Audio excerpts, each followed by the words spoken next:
But I think people will be really surprised and interested about what his relationship to Elizabeth is, and they have a very complicated relationship. It has elements of light and elements of darkness in it. We wanted a character that represented the sky in the same way that Big Daddy represented the ocean. You look at the sort of the mouth and the tube, looks sort of like a pilot's mast. He's got these, the leather and the bird-like head. We really had to make him feel like he belonged in the sky, like he owned Columbia, but he's also part of Columbia.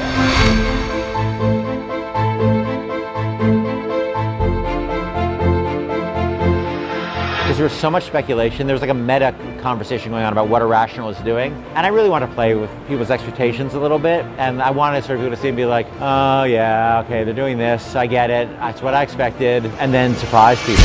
And so it was sort of a little meta joke. We had, a little fun we had with our audience. But it also, I think, set up the visual thematic change as well. All these, these murky blues and purples and greens, going to, when you get knocked out that window, to the bright light blues and yellows and reds of Columbia.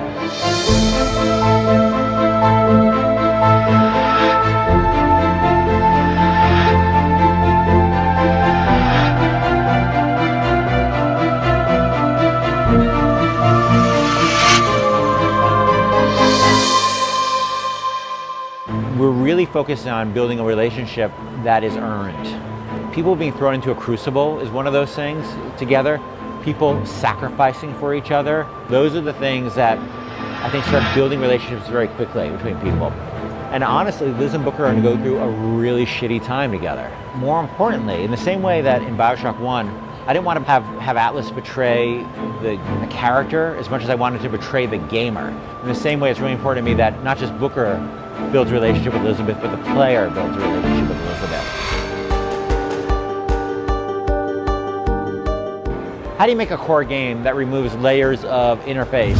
Killzone just has the gun. We have the other hand too. Using your powers with the other hand. But it has to feel really good and it has to feel really awesome. But I think the Killzone guys did a really amazing thing with that, because all of a sudden it's like, wow, that works. That's cool. And it adds something to the experience, which is most important. It's not just checking a box. It seems to have all the benefits of something like an iPad. Like, it has a touch screen, has a back screen, but it has a dual analog stick. You can play a shooter on a handheld, a real shooter. Seriously, that's a hole in my soul right now. I have no portable device to really play a shooter on. It doesn't really work great on the DS. It doesn't really work great on the iPhone and the iPad. Now I can have something to play shooters on, and that's really important to me. For me as a hardcore gamer, the fact that I can get a shooter on a portable is awesome. To some degree, we have something to demonstrate to the PlayStation audience that we love the platform. I've got 3 of them in my house, that we care about this platform a lot, and we do, and we intend to do that.